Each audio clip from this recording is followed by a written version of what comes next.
बळी जातात हे सगळ्यांसमोर आलं. यामध्ये महिला आयोगाकडे तक्रार करून सुद्धा काहीच होत नाही, अशा काही तक्रारी तुमच्याकडे आल्या आहेत. या सगळ्याबद्दल काय म्हणणं आहे? जैसे की आज वैष्णवी ने आत्महत्या केली, अशी वैष्णवी, पूजा चौहान, करुणा मुंडे महाराष्ट्रामध्ये प्रत्येक घरामध्ये वाढत चालली आहे.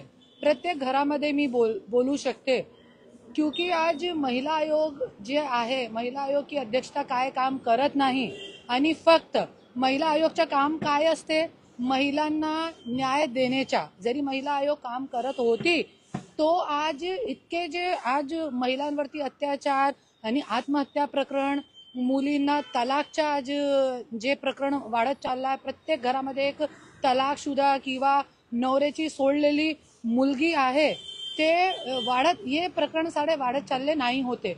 आणि आज रुपाली ताई, तुमची मी पत्रकार परिषद बघितली कालची, तुम्ही लोकांना जे न्याय दिलाणारे लोक आहे, तुम्ही तो न्याय देऊ शकत नाही महिलांना, पर जे महिलांच्या न्याय हक्कासाठी जे लोक लढताय त्यांना तुम्ही चिल्लर ठरवताय आणि तुम्ही बोलताय की पेमेंट घेऊन बोलताय.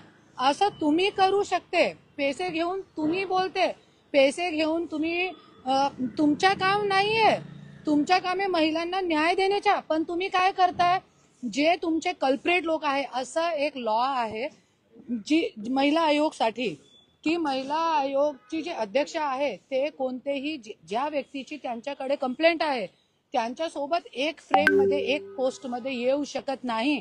पण आपली महिला आयोगची अध्यक्षा जे आहे, दरवेळे असे नेता लोक ज्यांची त्यांच्याकडे कंप्लेंट आहे, असे कार्यकर्ते त्यांचे पक्षाचे ज्यांची त्यांच्याकडे कंप्लेंट आहे त्यांचे सोबत काम करताय, एक स्टेजवर स्टेज शेअर करताय, फोटो फ्रेम मध्ये येताय, पण हे लोकांना काहीही शरम लाज वाटत नाही.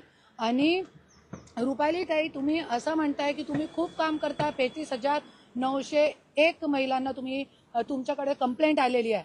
पण मी बोलते त्याच्यामध्ये 35,971 कंप्लेंट मध्ये तुम्ही किती महिलांना न्याय दिला? कोणत्याही महिलांना तुम्ही न्याय नाही दिला. आणि तुमच्या हे काम आहे महिलांना न्याय दिला जाण्याच्या, हे नाही की इकडे सभा तिकडे सभा, इकडे भाषण तिकडे भाषण, राष्ट्रवादीचा फक्त प्रचार, हे तुमचं काम नाहीच आहे. आणि आज तुम्ही जसं सांगितलं की माझ्याकडे कंप्लेंट आली आहे, तो माझ्याकडे खूप महिलांची, मी तर कोणत्या पदावर नाहीये, पण आज महिलांना न्याय देण्यामध्ये मी सक्षम आहे, माझ्याकडे खूप पुरावे आहे. आणि आज अशी महिलांना मी बोलवून घेतलेलं आहे ज्यांना तुम्हाला कंप्लेंट दिली होती, तुम्ही काहीही त्याच्यावरती काम केला नाही. आज हे महिला इकडे तिकडे भटकत होती, माझ्याकडे आली. अशी कमीत कमी माझ्याकडे हजारो महिला, तुमचे राष्ट्रवादीची निकिता तिडके अंबेजोगाईची, त्यांना पण तुम्ही तुमच्या पक्षाची होती, पण तरी तुम्ही न्याय देऊ शकला नाही त्यांना. आणि आज ये बच्चियां, पण ये बच्चियां आहे, ये 29 वर्षची मुलगी आहे, ये 25 वर्षाची मुलगी आहे. तुम्ही सांगा काय काम केलं नाही त्या.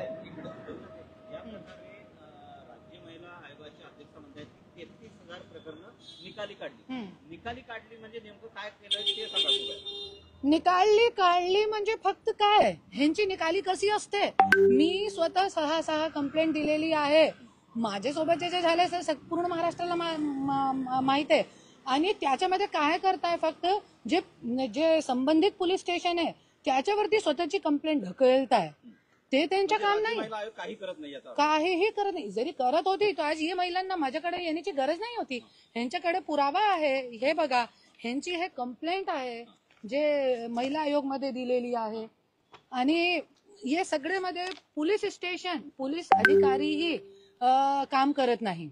महिला आयोग हे कंप्लेंट सगळी ज्या त्यांच्याकडे असतात, येतात, ते सगळे कंप्लेंट जे आहे संबंधित पोलीस स्टेशन मध्ये देतात.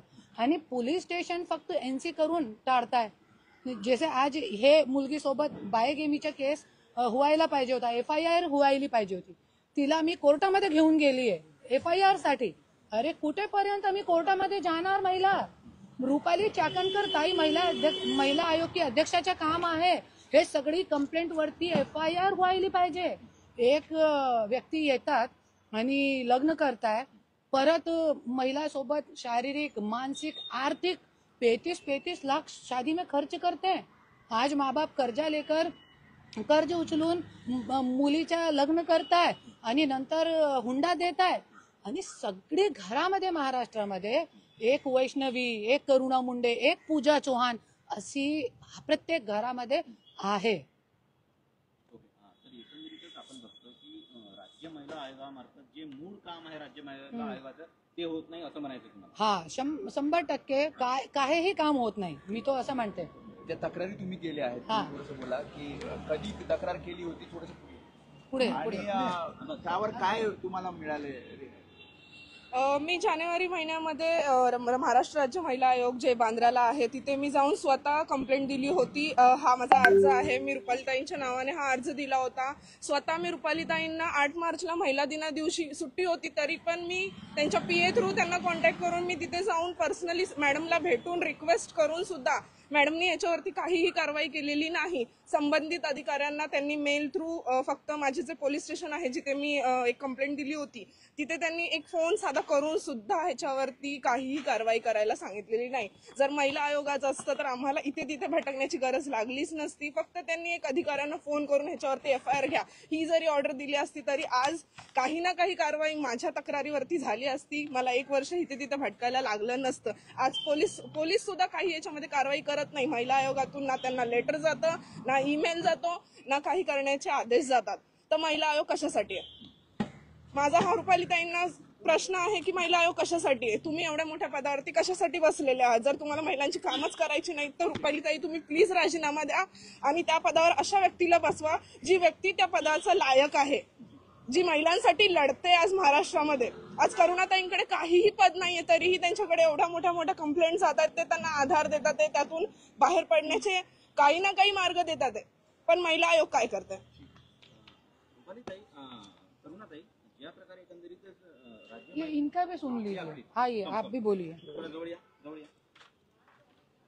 ओके. मी 27 ऑक्टोबर 2024ला ॲप्लिकेशन्स दिलेले आणि मी जवळपास ऑल महाराष्ट्रात मी CMला पण दिलं, परत जे आपले मुख्यालय आहे पोलिसांचं सगळ्यांकडे दिलं. कुठूनही मला फक्त डावललं गेलं बिकॉज ऑफ दिलीप रामचंद्र चव्हाण नावाचा एक PI ह्याच्यामध्ये इन्व्हॉल्व आहे. त्याच्यामुळे माझी कुठल्याच पोलीस स्टेशनला कंप्लेंट घेतली नाही. मंत्र्यांनी मला डावललं, महिला मंडळांनी मला डावललं. मग मी एवढं करुणा मॅडमचं पाहत होते खूप दिवसांनी.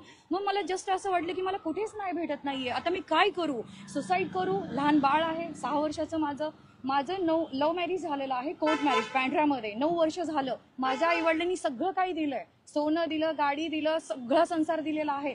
तरी पण माझ्या सासऱ्यांनी 25 लाख हुंडा 25 तोळे सोनं द्या अन्यथा आम्ही दुसऱ्या मुलीशी लग्न लावून दिले. तर माझा जो नवरा आहे पृथ्वीराज रमेश राठोड आणि त्याचा जो मेहुणा आहे सक्का दिलीप रामचंद्र चव्हाण ह्याने पोलीस पदाचा गैरवापर करून माझ्या नवऱ्याचा चोरून विवाह करून दिला आळंद तालुक्यातील मुलीशी. मी सगळे एव्हिडन्स आणले आणि दिलीप असल्यामुळे तो PI पदाचा गैरवापर करत आहे. मी मॅडमकडे आले, मॅडमला फक्त मी एक कॉल केला करुणा मॅडमला की मॅडम माझ्यासोबत असं असं झालंय. करुणा मॅडम त्यांच्याकडे आज काय आहे? ती एक व्यक्ती स्वतः प्रताडित आहे, त्यांना त्रास झालेला आहे, कुठलंही पद नाही. आज ती महिला आमच्यासाठी उभा राहतीये. तू ये प्रणिता, तुझ्यासोबत काय झालंय, आम्ही येऊन तुला न्याय देऊ. मी रुपालीताईंना हेच प्रश्न विचारते की रुपालीताई 9 ऑक्टोबर 2024ला आज किती दिवस झाले? 10 महिने. काय करताय तुम्ही तिथे? आज आम्हाला रोडवर भटकावं लागतंय. आज तुम्ही कशाला आहे तिथे? महिला मंडळ जे तुमचं आहे काय काम करतंय? अरे तुम्ही नाही, तुम्ही बिझी आहेत, तुमच्या हाताखालच्या काही महिला असतील. तुम्ही बघा ना ऍप्लिकेशन्स, सगळीकडे तुम्ही सभा घेतात, काय उपयोग आहे त्या सभांचा? आज घराघरामध्ये करुणाताई, वैशाली, वृषाली माझ्यासारख्या लेडीज रोडवर उभारतायत, फिरतायत, रडतायत, जस्टिस मागतायत. पोलीसवाले, मंत्री हे सगळे येऊन आमच्यावर अन्याय करणार आणि आम्ही सहन करणार. बस झालं पाहिजे आता हे सगळ्या गोष्टी. प्लीज हात जोडून विनंती आहे, एवढं सांगते. आणि करुणा मॅडम, आणि आज फक्त 3 महिला उभे केलेली आहे. तुम्ही हे पण बघू शकता. अशी महिला माझ्याकडे येतात. ही महिलाचा व्हिडिओ पण फेसबुक वरती आहे. ही महिलाला परलीमध्ये 4 लोक तलवार घेऊन मारण्यासाठी आले होते, तरी पण पोलीस कंप्लेंट लिहत नाही होती. आणि बाळ पैदा करते वक्त, शादी करते वक्त हे सगळी गोष्टी आणि ह्याच्या सगळीवरती महिला आयोग काम करत नाही. आणि आज तो फक्त मी 3 महिला उभे केलेली आहे आणि